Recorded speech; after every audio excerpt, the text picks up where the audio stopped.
Hi, welcome back to the Dylan Rounds case coverage. Welcome if you're currently here in the live premiere, appreciate it. Today we're continuing on with the case, the discussions, bringing back into light key locations, places of interest which have just simply faded out to try and get to the bottom of it, to see if there's any reinforcing evidence, new events which have occurred, new information people have that they wish to share, or if there's possibilities to debunk things so we clear the mess up as we go along, just like what we've done in the past, okay? As well, I want to share my thoughts and opinions with the Kurt Wadsworth situation as what's currently going on in the area of Montello and maybe further afar, depending the direction of the individual. More about that later. Make sure to stick around from start to finish to understand what we're talking about today. I appreciate that. Shout out to Badger Life last night for their super chat. Very good of her. Appreciate it as well. As we do go throughout this video, be sure to share your thoughts, opinions and reactions in the live chat box on the right hand side, and feel free to talk about a range of other things, okay? As I said, specifically, I am focusing on the Dylan Rounds case today. As for named individuals, more relevant to the Dylan Rounds case as of today, okay? As I said, still following that slightly slower pace and maybe tone when doing the coverage, so people follow and understand, and it doesn't feel as rushed. I guess the positive, what I would highlight with the Dylan Rounds case compared to the Kenny Veach M Cave mystery, the pressure levels are different, right? With the Dylan Rounds case, it's more so discussion based, talking about what we have learnt, right, and trying to make sense of it. The pressure isn't as high. The Kenny Veach case, not as many people know what's going on. If you're an insider or you've got the right contacts and you received the right information, because you're one of the only few to know of that finding, and then you got to present it to the general public, that's where the pressure is, because you want it to be as clear and perfect as possible, the delivery of the information, right? It's not always like that, but when you do the breaking news videos, I guess with the breaking news Dylan Rounds videos, at times it was more so relaying what was taught about and adding on to it. So you had some kind of framework to go off from the original discussion, which was helpful. Just wanted to add that in.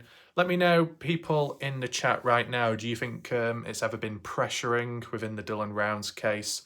You yourself as a YouTuber or a viewer, did you ever feel the pressure in some way or another when covering the case or making sense of it? Let me know your thoughts down below. We can refer back to one comment from last night or the night before, because the other comments were answered, responded to, but a new one did pop up, so there's no harm in highlighting it because it's relevant to the Dylan Rounds case. Read it, I'll share my thoughts in response. We can go from there, allow people to join on in. I guess once we've gone over the comment, we can, I guess, jump right into the Kurt Wadsworth situation. I'll give you my thoughts there. Then once we've done that, then I can jump into the map and hover about some key locations, okay?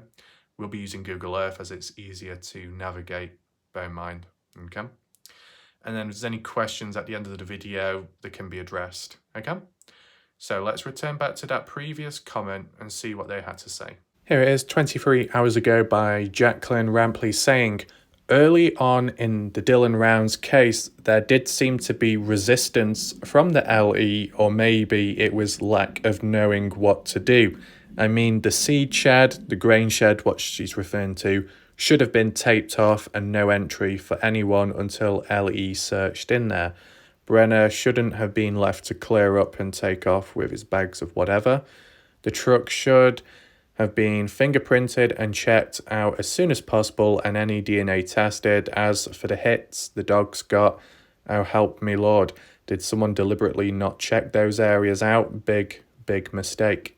Okay, so I'm just going to go over and respond back to Jacqueline's comment to see if it helps clear up anything it might do. So what do we begin with first? Lack of knowing what to do? Let's do a poll. Let's do a poll to kick things off. It can be, do you think early on in the case, the lack of proactivity by LE, not utilising resources, delaying some, dragging the case out, maybe not taking it as serious in the early days, and so on, was that done as a form of resistance by the LE for a specific reason? Or was it more to do with the factor of they didn't know what they were doing? They didn't know how to go about things. It was new to them. Something like that. Let me know. Feel free to vote right now. Okay? What would I say personally? Maybe not so much resistance. Candice Cooley did say in the past, well, more so in the early days, that when certain things were reported to the police, such as the potential location of interest, Brenner's burnt down trailer, it was kind of shrugged off at first. The police were like, this doesn't concern us, isn't to do with Dylan Rounds, we're not interested in going down there, and that was it. But due to other people calling it in, reaching out to, was it Elko County, the police there, they did take it up and took more direct action, quicker in responding and more helpful, as Candice Cooley has acknowledged before. So that was one event there where the police car shrugged it off. Oh, it's not that important. Oh, it's not really for us to check out. There's no need to. Them actually brushing it aside. The other time would have been at the very beginning, that hostage situation call made by Kurt Wadsworth, supposedly claiming Dylan Rounds held hostage somewhere in Montello by Aviles and Venstra. And when Candice Cooley just told the police about it, right, say, hey, we need to go down there right now. Dylan could be held hostage there. The police said, well, good luck, basically what they were saying were, you go down there, good luck, hope it goes well, but we're not doing it. We're not going down there. The authority, the police, just simply, well, supposedly told the family to go down there and check themselves, and the police would sit back. That doesn't sound right, does it? It sounds a bit weird. So it seems as if you got the odd situation where the police believe that it's not of interest to the case or to them, and then this time round, or more so at the very beginning with the hostage situation, police feeling that it wasn't for them to follow up, even though it was supposedly directly tied with Dylan Rounds at the time. That does seem like a bit of resistance, refusing to go down there themselves, getting the family to instead. There was counter-resistance, as Justin Rounds at the time was saying how, right, if no one else is going to do anything, I'll take matters into my own hands, which, can be interpreted in a reckless way. Bad things could happen as a result of Justin going down there at the time, and you wouldn't blame him, to be fair. That's when it triggered the police to decide to visit and go down, because they didn't want any other additional crimes, possibly crimes, going on, right? Bit of a push and pull, right? But there's a level of resistance. Standoffish behaviour, for sure. And even was it sheriff or deputy that confronted Candice Cooley in the Lucin Desert alongside his wife for 2-on-1, a level of resistance there. So I can understand Jacqueline's comment, right, about the police, at least at the start, showing a form of resistance. But why? Why would they show a form of resistance? Is it because they didn't want to be there? They didn't want to solve the case? They do what they do that job, they fill that role, and they've got to follow the protocol, they've got to follow some form of order and assist people that call out for their help. And for them to say, no, no, we're not going to do this. We're going to delay that. You can go down there and sort it out, but we're not. That is resistance. And as I said, when it comes to the community aspect, resistance can come off two ways. One, people don't want the case to be solved, or two, because they're involved themselves. Something like that. Does that apply to the police? Are the police involved in some way or another? Well, there was theories like that in the past, but it never really was proven with hard evidence, okay? People may still talk about it and say it's a possibility, but there just hasn't really been any evidence that has come out to, ultimately support it. And with supposedly the police assisting a little bit better now, the last few months with Candice Justin, things have improved, right? So maybe not so much corruption, just incompetence and stubborn behaviour mixed in with some resistance by them. Could be. It'd be interesting to see what the poll results are like, What do other people think about it? Anything else to add on here? The grain shed should have been taped off and no entry for anyone until Ellie had searched in there. Fair point.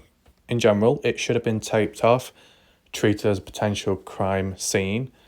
But I guess we only know so much, right? Something may have happened in the grain shed property. Was it the exact location where Dylan had his final breath? Seems like it, but you never know.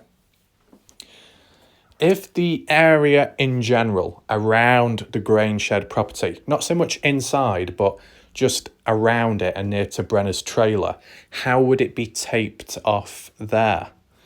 Would you have to establish a perimeter? You'd have to get additional poles, stick them in the ground, and then tape and corner the area off, maybe. I didn't see photos or video footage at the time. If anyone else can confirm.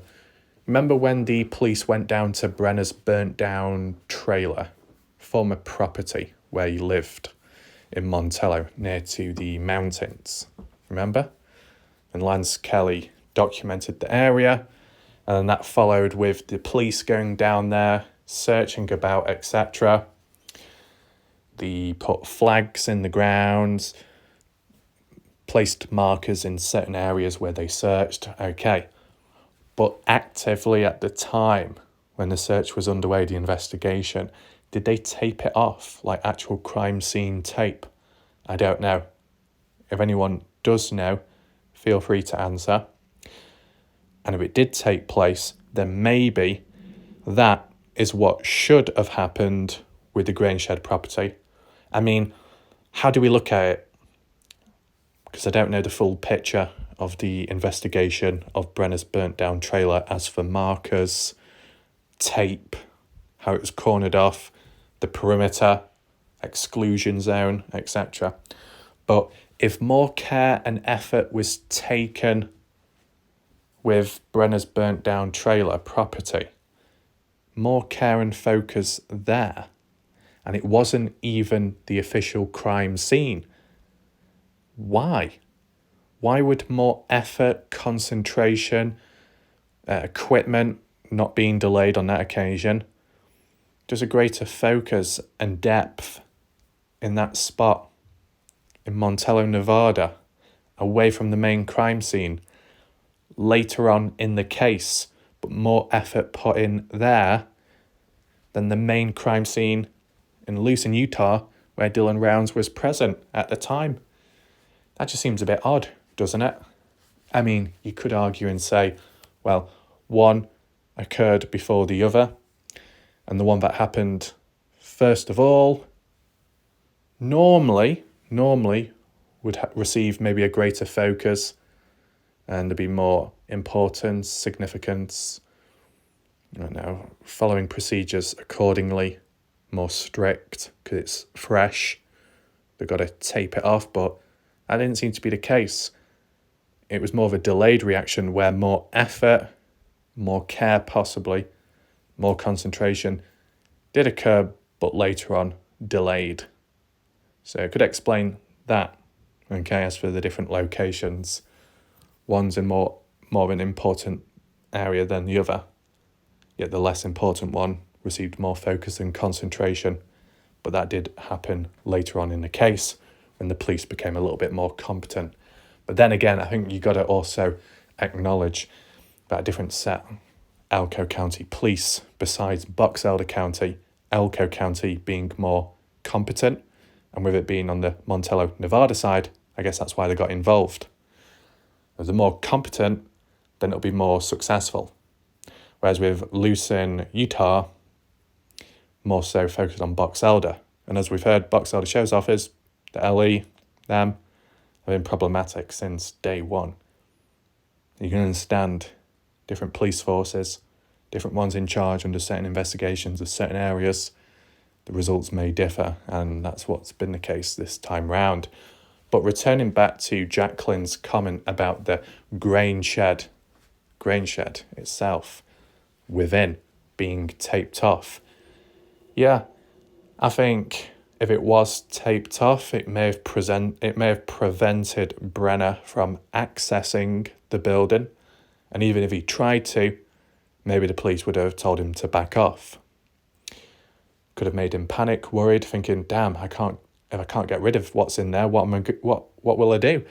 But I wouldn't be surprised if it was taped off, if Brenner during the night time did the spring cleaning then, right? I think even if they did tape it off, Brenner would have still found a way, desperately, in attempts to bag up the potential evidence and dispose of it. I think he still would have made an attempt. That's what I'd say, at least. Let me know your thoughts down below. Were the police there 24/7? At least for the first week. Were the police there on site all day, every day? Does anyone know? Because I can't remember. I know maybe for the first week or two, family were down there, Canis Cooley Justin.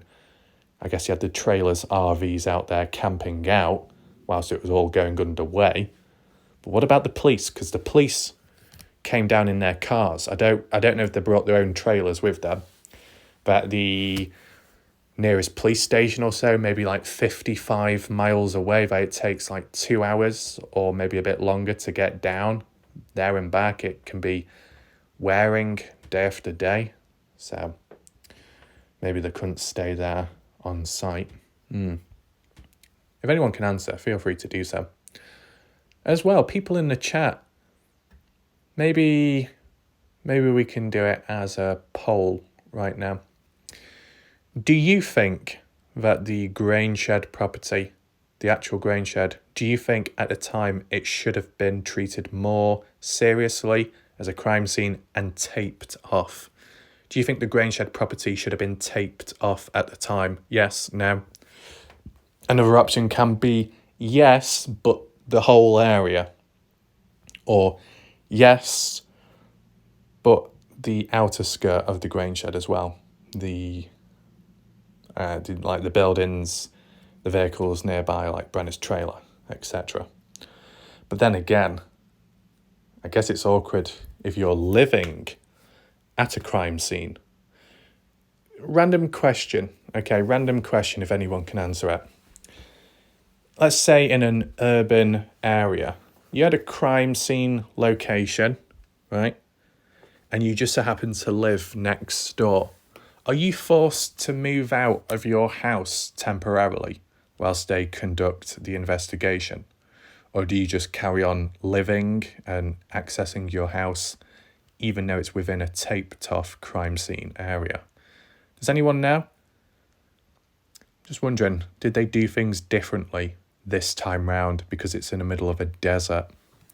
I mean, if it was really that problematic, they could have just ordered Brenner to move the trailer a bit further away. The more I think about it, though, keep everything as it is, although that wasn't entirely true or done.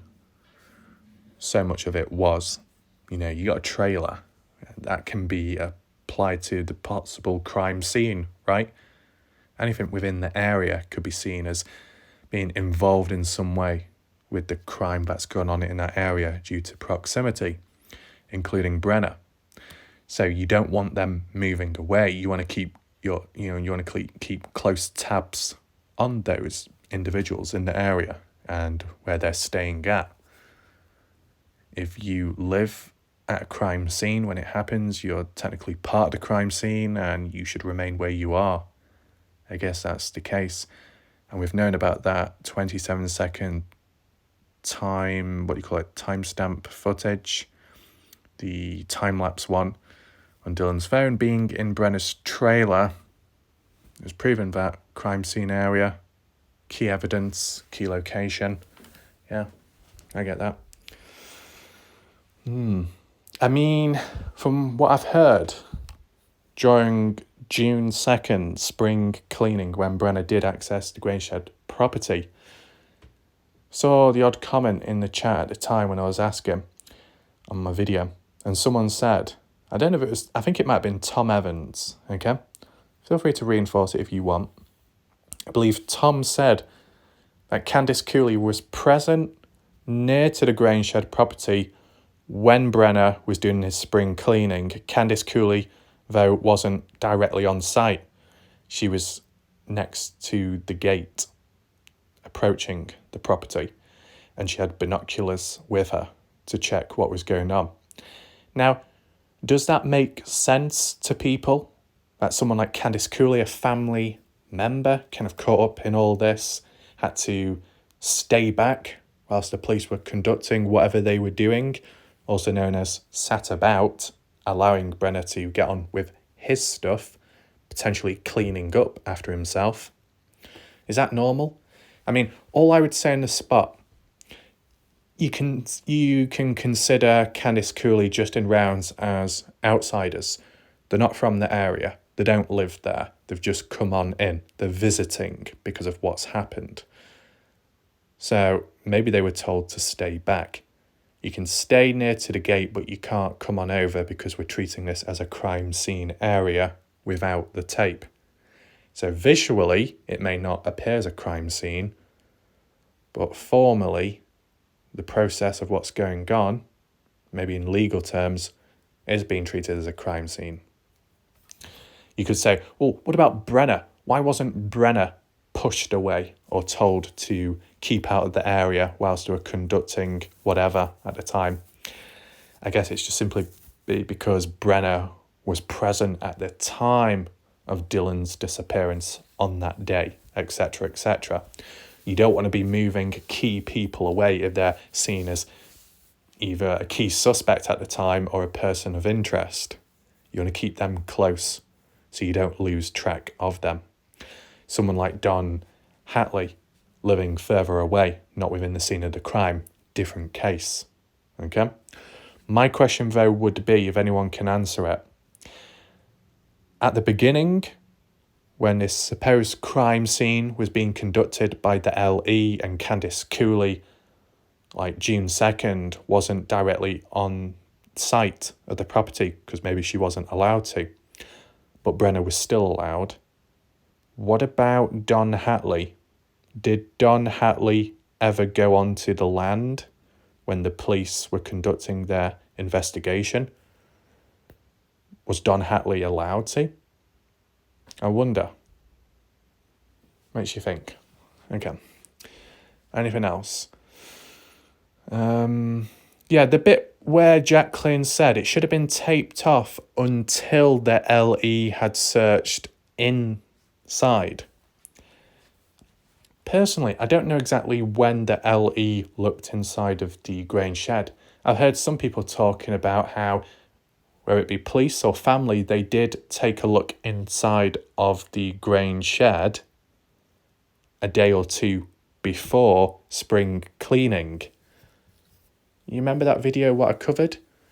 Where I was suggesting how, well, if people did go in there a day or two before the spring cleaning, yet they failed to find that stuff, then was Brenna hiding it behind some objects, hiding it in a bucket, hiding it in that red chicken coop box with that door on the side? That's what I was referring to. Because I heard the story by Candice Cooley at the early days, like the They went down there, they went to his farm, looked about, broke entry to the back window of Dylan's Ford pickup truck for whatever reason, to look inside, I guess, and then contacting police and family members, etc. Or maybe contacting family members on the way down, I should say. And then followed by contacting the likes of the police, reporting him missing, etc. 30th of May. You'll get down there. The police... Was it the police or was it Candice Cooley that came across the boots near the dirt mound? Candice Cooley or police? Was it before or after then they went into the grain shed? They would have gone there at some point to try and find the grain truck. Because if that was the last thing Dylan Rounds was talking about at the time before communication went silent, that being the last thought on their minds, they would probably go down to check, right? But we've never really heard Candice Cooley go into detail about her or Justin or police going into the grain shed and looking about. We've never really heard it in that depth. I don't think it's ever really been mentioned before, like literally in the early days. We've heard about it on June 2nd, where Brenner was doing his spring cleaning and the potential evidence taken away, and he was allowed to do so. But Candice Cooley hasn't really referred to her or Justin saying, oh yeah, we went in there a day or two before, and had we known that Brenner was hiding stuff in there, we could have found it and put a stop to this BS. Or if the police went in there. So it's kind of unknown, at least to my knowledge. If any of you do have an answer, feel free to clarify it down below. That will be appreciated. Okay. What else do we have? The truck should have been fingerprinted and checked as soon as possible and any DNA tested. So, Jacqueline, are you referring to Dylan's personal pickup truck, the one left at his farm? The one that's been in question for some time, whether it was used or not in the disposal of Dylan Rounds? Or are you talking about the grain truck? If you're talking about the grain truck that was taken in, DNA fingerprints were found inside, like on the steering wheel. And the DNA belonging to Dylan Rounds, Don Hatley, and Brenner. And whilst you could say, well, there you go, it's got some kind of incriminating evidence on these key suspects at the time, which just happened to become charged, like Brenner mainly and only, up to now at least. But the reasoning at the time, and as told by Candice Cooley later in interviews, was sure there was DNA found inside of the truck of key individuals, but there's no indication as to when it dates back to, because Brenner was known to do some kind of farm work for Dylan in the past, and more recent, relevant at the time, Don Hatley, before they had that bust up, with them being in the area on top of working for Dylan. You could argue no surprise as to why their prints were on some of this farming equipment, let's just say. Okay? They did say that they looked in the back, looked through the seeds, didn't find anything there. As for Dylan's pickup truck, well, there was lost opportunity. The mileage, being able to take it, drive it back wherever, given the thumbs up by the police, and then losing out on those mileage, which was previously recorded, of a journey taken by whoever. Wasted opportunity, that. Very unfortunate. But was any DNA found inside of that truck? Dylan's Ford burgundy-coloured truck? I personally don't know, because I've only heard the grain truck being talked about. Okay? So if there's anyone else that can clear that up in the chat, feel free to do so.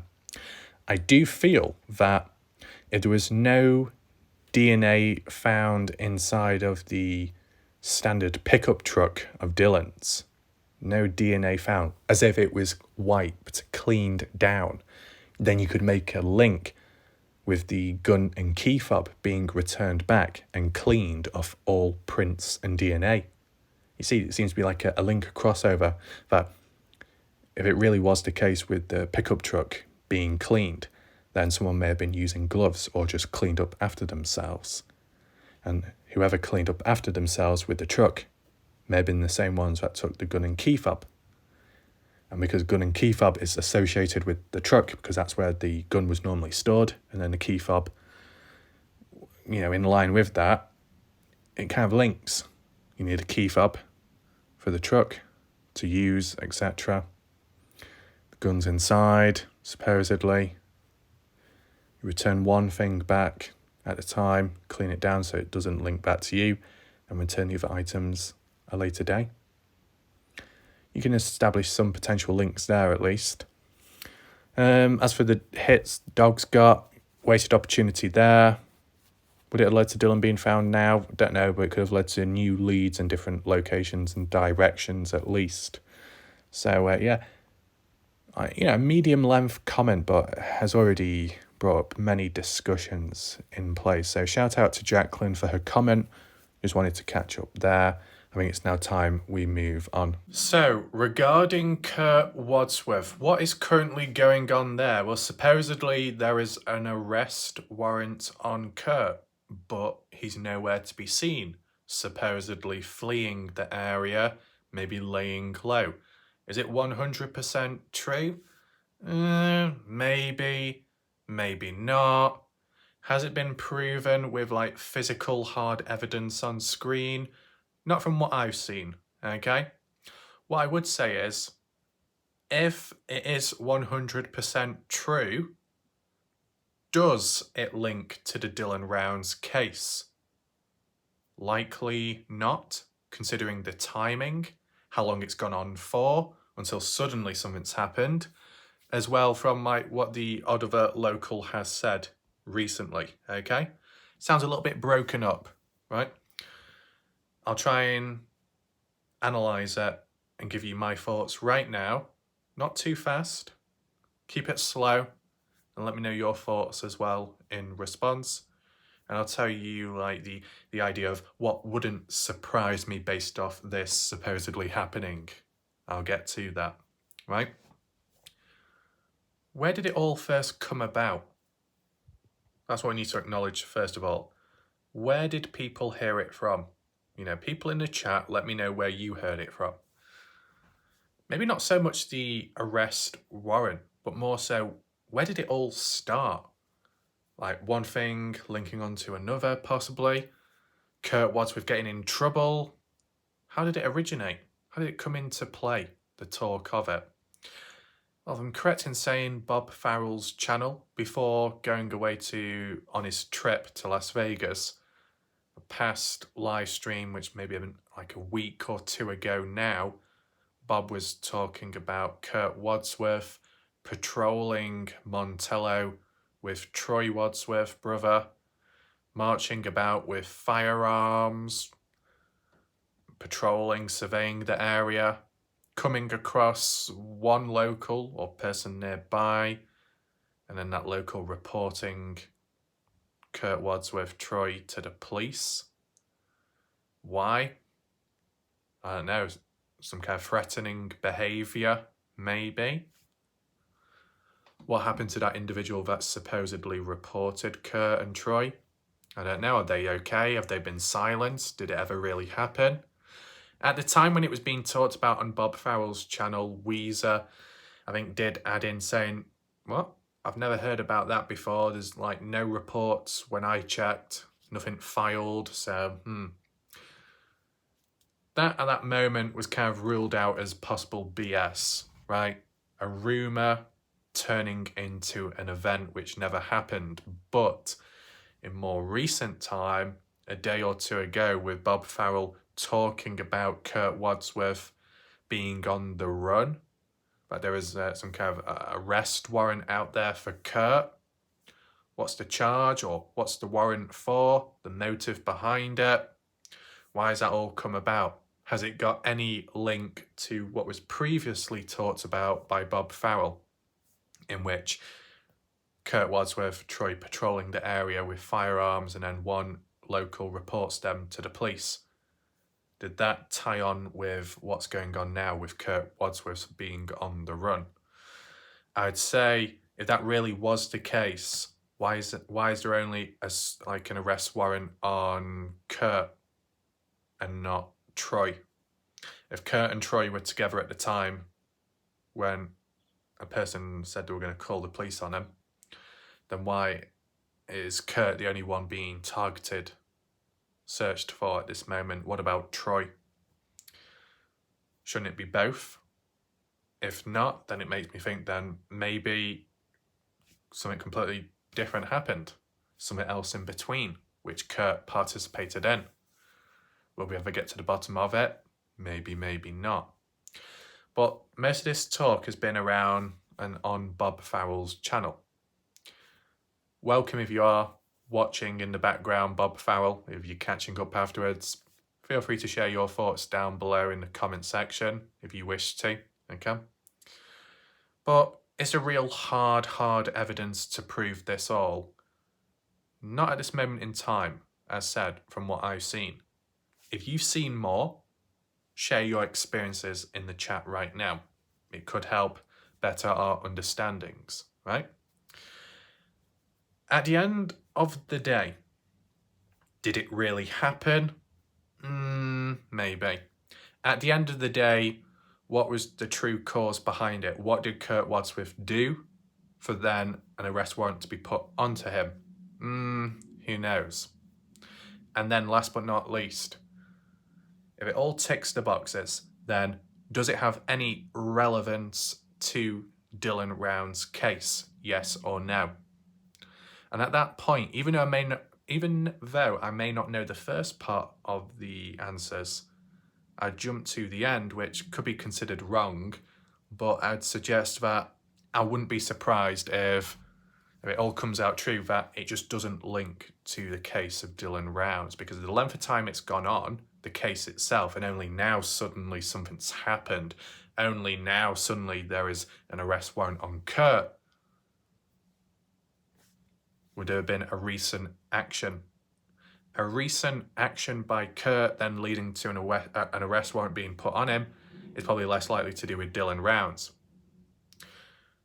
If it's a past action by Kurt during the time of Dylan's disappearance, and police only now have found out about it and then put the arrest warrant on Kurt, that would make more sense. And then based off that, then it would apply more to Dylan Rounds in some way or another. There is a screenshot which has been passed on by a viewer on my channel who reached out to a Montello local or so. I think it could have been Taylina. Maybe, maybe not. Well, I just want to share it with you because there was like an add-on, right? They are sharing what they've heard, which is an arrest warrant on Kurt. Okay. But there was an add-on which would put it into perspective, a better perspective of when it directly happened or something like that, and does it really link to Dylan Rounds? Let me just share that with you quickly, and then I'll give you my, conclusion. Right, here it is. So it reads, I did find out that there is a warrant out for Kurt Wadsworth. It's for something that happened before Dylan went missing. So it kind of reinforces, ties in with what Bob Farrell has been talking about most recently, which you could say is a bit of a positive. There's a bit of consistency there with the story adding up. But the part where it says on screen, it's for something that happened before Dylan went missing. Could it still apply to Dylan Rounds when reading this? In a way, you could say yes, but the action, the bad action supposedly by Kurt at the time, wasn't on the day Dylan went missing. It wasn't on the day Dylan was taken out of this world. So it's not exactly direct, but could that illegal, immoral, whatever action it was by Kurt, or participation in something of impacted or led to Dylan's outcome? What do you think? Let's just do a poll right now, okay? The poll can be kind of like what I said, but more summarised. So, feel free to vote. Do you think that Kurt's arrest warrant something to do with involvement with Dylan Rounds? Do you think there's involvement with Dylan Rounds there? Is that what it's linked to? Is that clear enough? Probably not. Okay. Let's word it better. Of course, I can edit it when I'm typing it in to the chat itself. Just in general, this arrest warrant for Kurt Wadsworth, which occurred before Dylan went missing, do you think it has any relevance, significance to the Dylan Rounds case in some way or another? Yes, no, kind of, I don't know. Feel free to vote. I'm sure Matt Lingo has already got the I don't know reserved list, or if it was org, it was either org or Matt Lingo that said, I don't know. Yeah, anyway. Feel free to vote. Let me know your thoughts, okay? I'll give you my conclusion after this. So we've got Kurt Wadsworth there, not the clearest, okay? Credit to Zav Girl at the time, the thumbnail of Kurt Wadsworth, which I got a screenshot of, okay? Because it's the only photo I have. But yeah, shout out to Zav Girl, just providing credit, regardless of what people think, because of where the material came from, that is all. Yeah, so Kurt Wadsworth there. Wait, didn't I say that? No, it wasn't me. I think it was other people that said Kurt Wadsworth looks like pancakes. But I was saying that how Bob Farrell looks like pancakes. Weird, you get all these weird crossovers. Not saying that they are, but just visually speaking. So before Dylan went missing, right, so that would suggest before the 28th, so maybe the 27th, the 26th, the 25th, the 24th, 23rd, 22nd of May, possibly, or maybe weeks before that, a month before that, who knows? So my question is, right, this has supposedly all happened. Why has it taken this long in general, for the police to act and do what they needed to do?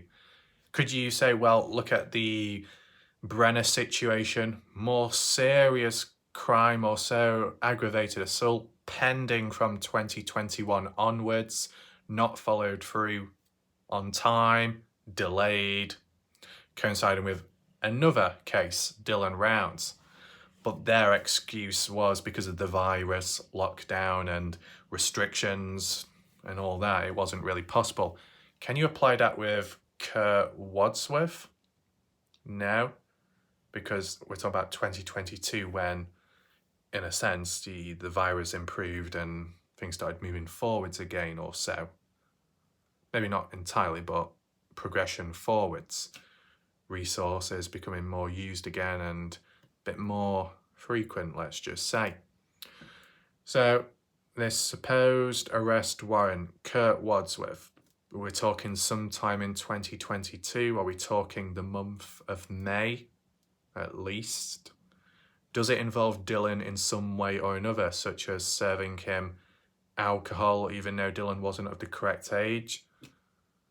Anything else? I mean, maybe to some people, some out there, their conspiracies will start ticking away in here, possibly. What does Candice Cooley, Justin Rounds think of this?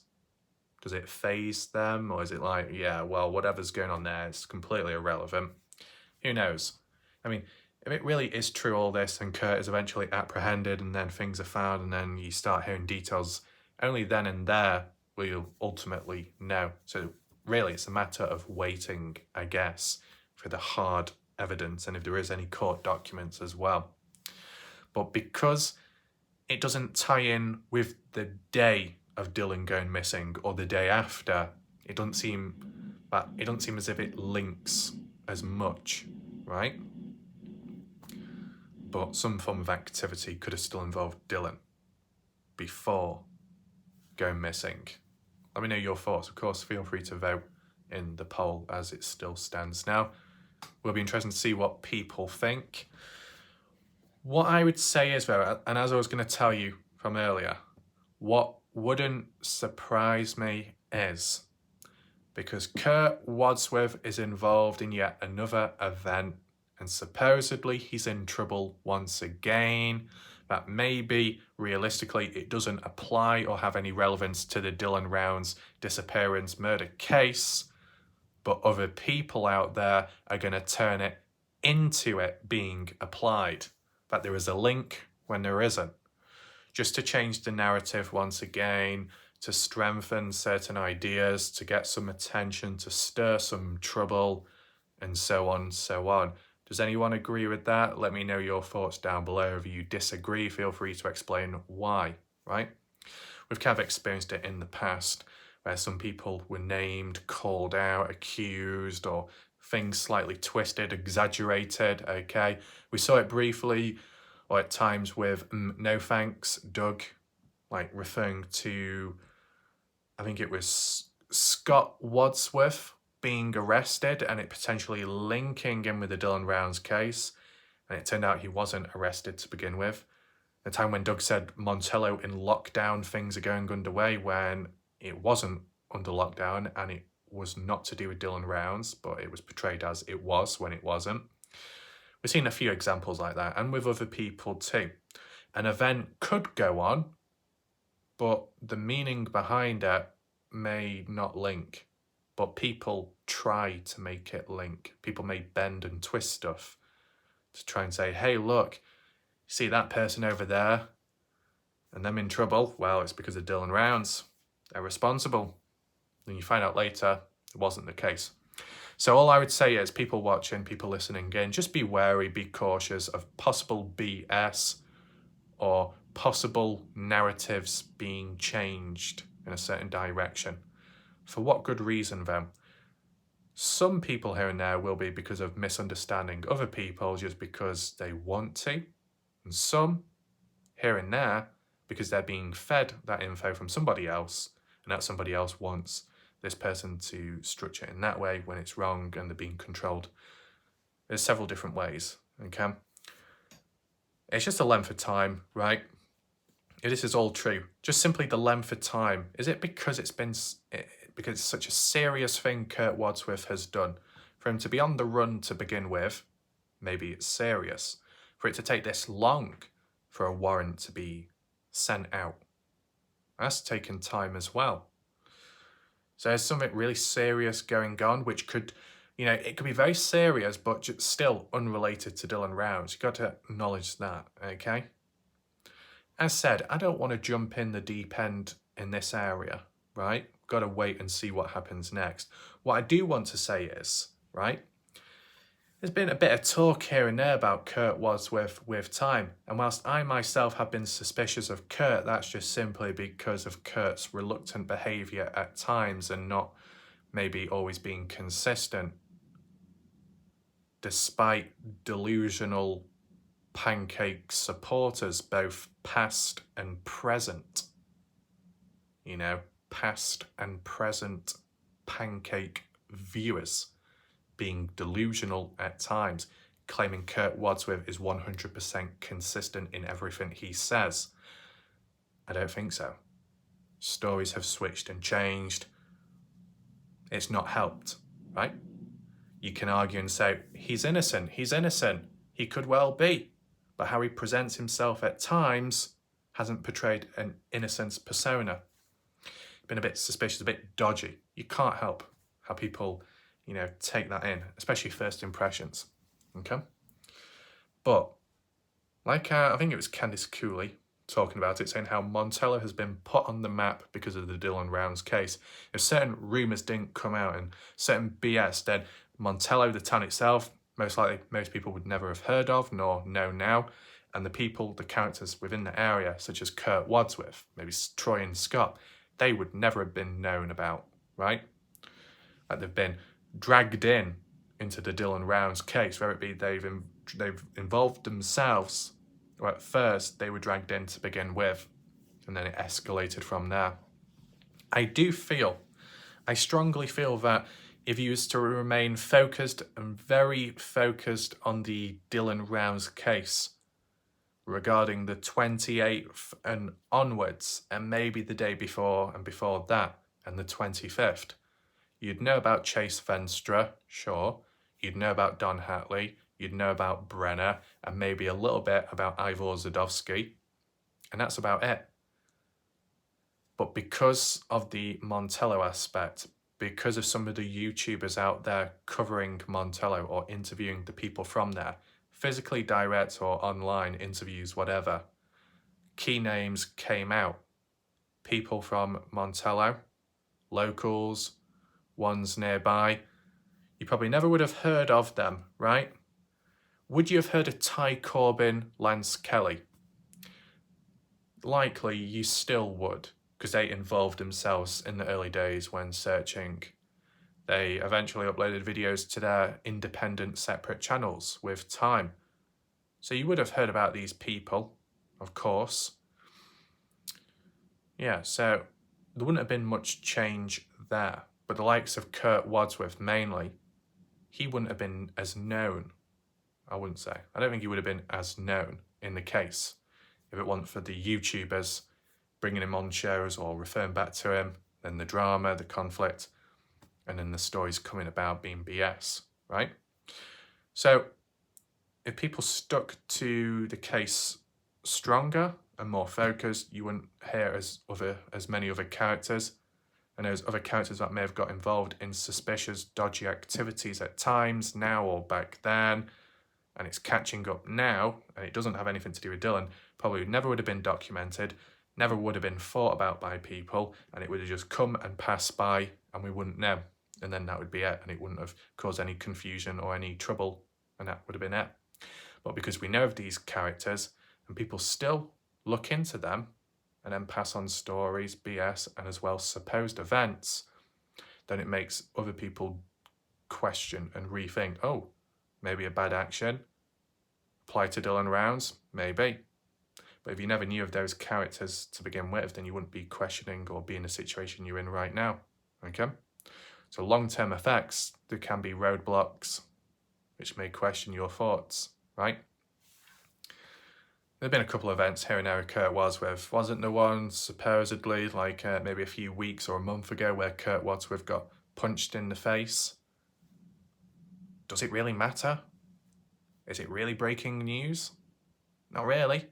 But the only reason why it was considered breaking news, and the only reason why it was twisted and turned and applied to the Dylan Rounds case, was because of the name Kurt Wadsworth, his name being involved in the case from the start, the YouTubers, others out there being one of the reasons for that. So when people hear the name Kurt Wadsworth now, and they hear an event associated with him, they're instantly going to assume or think that, oh, it must be to do with Dylan Rounds, when it's probably not. Or, for the most part of it, not. You get what I'm saying? If you had someone randomly out there called Ian. Who's Ian? I don't know. Ian the plumber? Ian the mechanic? I don't know who the hell Ian is. But if you heard a story said, oh, Ian got his nose stuck in the door. Ian got his wang stuck. Oh my goodness. No, you wouldn't be thinking that, would you? Because you'd be thinking, well, I've never heard of that guy's name. Never been mentioned in the case. So whatever's happening now, no correlation. End of. Let's move on.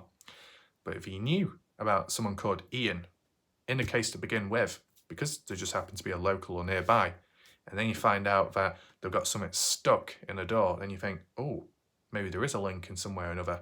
Maybe someone else comes along and gives it a bit of a tug and a pull, then it'll unravel itself. Wow, great. So I think that's how it is with Kurt Wadsworth's situation. But because his name's been referred to so much and applied to the case, that any event or anything bad that happens now by Kurt himself, it's instantly assumed that it links to Dylan Rounds, but that's not always the case. And that YouTubers may jump on top of it as an opportunity in more recent time to twist the story and apply it to Dylan when maybe it's not linkable. Does that make sense? So just be aware, just be alert, you never know. As for people out there that have delivered breaking news regarding Kurt Wadsworth or Dylan, the 2021 footage of Dylan Rounds pulled over by police, completely irrelevant to the Dylan Rounds case. As for going missing, as for being killed, it's irrelevant. For most part of it, there is no link. So when people out there refer to it as groundbreaking, this is going to shock the world, this is going to send shockwaves through the community, this is it, this is breaking news, this is amazing, never seen before, what you're about to see, you're going to be amazed, your breath is going to be taken away. It's overhyped shit. Overhyped. And I will know a lot about things being overhyped, just like with video games with time. The more overhyped something is, a product, whatever, the more disappointing it is. High expectations hardly ever delivers. You get me?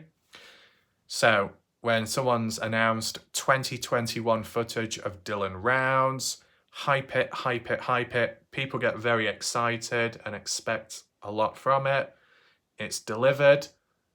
And in this case, most people are satisfied, but most people out there in certain communities have low standards, okay, and lack of reasoning ability. So there's not really much to compete there with, right? But for the people that can think critically, okay, maybe the IQ is a bit higher, when they say it, they'll think, okay, video has been delivered. It is to do with Dylan Rounds, fair enough. It is footage. It is a form of evidence, good, okay. But what's the date? 2021, what's the year? 2021? Right, when did Dylan Rounds go missing? In 2022. So there's like a year apart from one event to the other. Yeah, doesn't quite link, does it? Was anyone else present? Was Kurt Wadsworth present near to the vehicle? No. Was Brenner present near to the vehicle? No. Was Don Hatley near to the vehicle? No. Was Candice Cooley? Was Justin? No. Ivo Zadowski? No. Walton Michelle? No. You get what I'm saying? So it's overhyped, it's masked, it's twisted and turned as a business strategy to apply this material footage of a relevant individual, that being Dylan, the victim, but from a year back, and applying it to his disappearance and saying there's a link when there isn't really. Overhyped, underdelivered, poorly executed. Okay? The breaking news that came out, supposed event at some point, Kurt Wadsworth getting punched in the face near or inside of the bar. Okay, does it matter?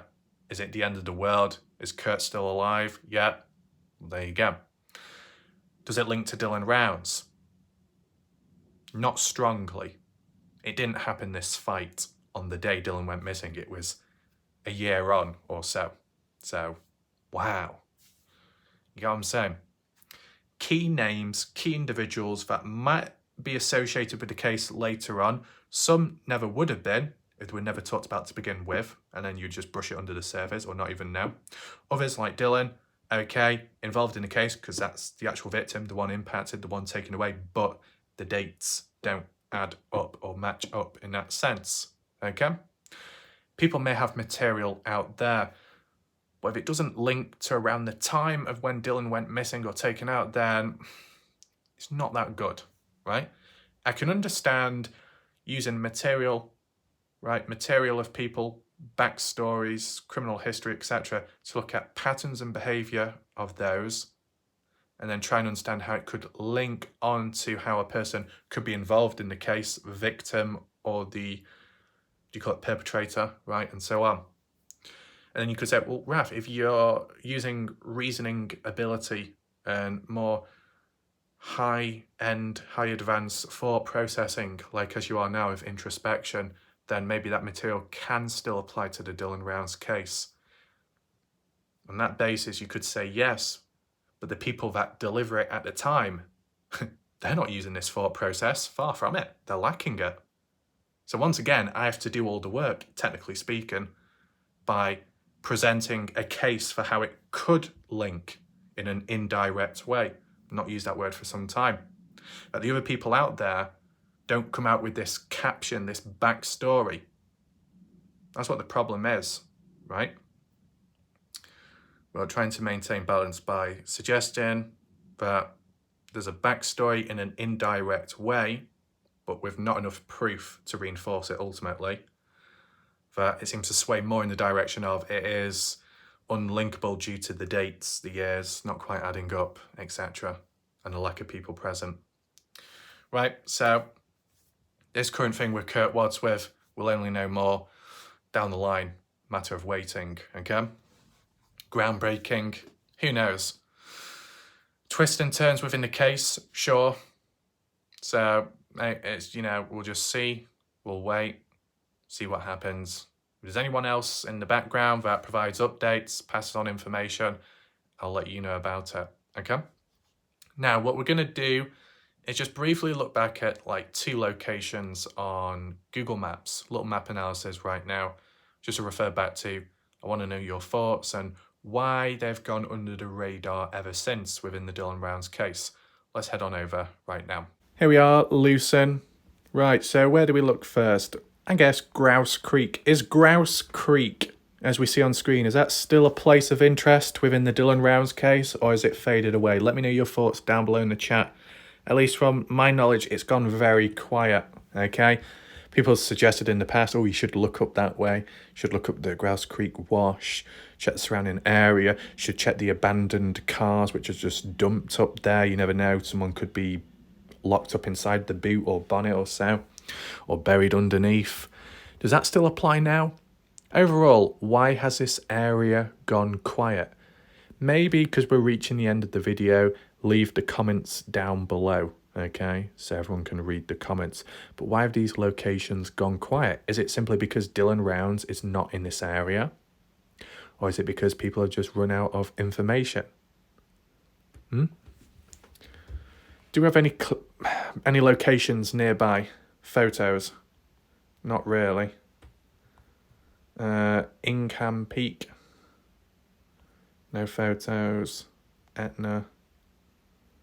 Nope. Grouse Creek, you've only got 1 photo of that abandoned building, and that's about it. No dots uploaded, which is disappointing. It's a very quiet area, didn't they say? Heard people refer in the past saying that up Grouse Creek you can get into Idaho, get to Oakley, which was a place of interest back then at least. It's a way to get up that way to Idaho. Quiet roads, away from the highway. But you got the farming, haven't you? You got the pivots, so there's a bit of activity. Some living nearby. You want to be participating illegal stuff up there. Could get a little bit messy. I mean, at least for Grouse Creek, has anyone actually been searching up there, search videos? I mean, Ty Corbin could have done in the past. Lance Kelly as well. But, tracking everything can be a bit awkward. But, you yourself as a viewer, if you want to acknowledge and highlight what other people have achieved and done when searching areas such as Grouse Creek, list it down below, just as a brief bit of acknowledgement. It is helpful, okay? Both to the people that have been there and searched and to people simply questioning, right? Has Candice Cooley, though? Has Justin Rounds been in this area of Grouse Creek? That's the ultimate question. Have the police? Anyone know? That was the first place of interest, which has gone quiet with time. The second one, which, is it possible to find on the spot? Well, not exactly. It's a bit of an awkward one if you ask me. I think what I've got to do is probably flip the image first of all. Unless I can follow the path. Where is it? The one that branched off at an angle. Rotate the image this way. That's helpful. Right, where is it? Where's that? So we've got Dylan's farm there. Oh, is it the one that goes on this way? Oh, yeah. And where does it go there?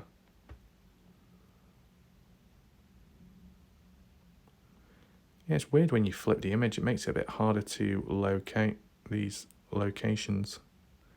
Crater Island. I mean, there'll probably be places which we've glanced on over, right, in the past, which have not really been truly acknowledged. But this is the thing, you can look at places, but there is quite a lot going on. Even if it is an empty area, ghost town. Click that, there we go, that's better. That road is a pain to track down, especially the colouring of it doesn't always show up too well. Obviously it's no longer in this location, it moved more east over this way, moved more east, which is I think near to that, about there or so. If you look on Bing Maps. But as for the chop shop, where did it ever come from? Why did it ever come into play? It's one of those, an event, a moment, a place of interest, a little story, a little rumour, came in, talked about a few times, Ty Corbyn too talking about it, then faded away. Maybe BS, maybe no link to Dylan Rounds, but why was it never debunked? Why was it left open? You get what I'm saying? I don't know if it's because people just hope or anticipate or expect that all the BS talked about that ends up just fading away. And that's it, the end. Why not clear it up as you go along, right? If you receive an update and it goes against a previous finding, then clear it up. No harm, it helps down the line. Though humans have failed to do that within this case, right? And that's a problem. I made sure extensively with the Kenny Veach case, right, that if new evidence came on in to really prove something, it was reinforced. There are times of where you had differing opinions, which then led to differing evidence, debunking a previous finding, it was still covered regardless. No point hiding it. Got to make it clear and stand out. So when people do follow along or hear past references, they've got the latest video to look at, so the record is set straight. Dylan Rounds' case, not quite like that. So why are named locations, why are places of interest just fading away with time, never cleared up nor debunked? Why is that? Anyone in the chat explain? Feel free to do so in the comment section. Regarding questions, I did ask some throughout this video, so that's okay there. I've spread it out. I think as for now, be sure to leave comments down below. Feel free to like, share the video to spread more awareness. I will do an upcoming Dylan Rounds video, just a simplistic one about some other stuff. Be on the lookout for it. I can just prove certain points kind of on the sideline, okay? But I think for now, that's pretty much it. Just giving you my thoughts, my ideas, my predictions as to what could happen next with Kurt Wadsworth, etc. And yeah, hopefully you found the video interesting and learned something new, or it reminded you of a previous event or location, like with the maps. If you have any additional place of interest, leave it down below. Maybe we can take a look at some time. For now, goodbye, good night. I'll see you next time.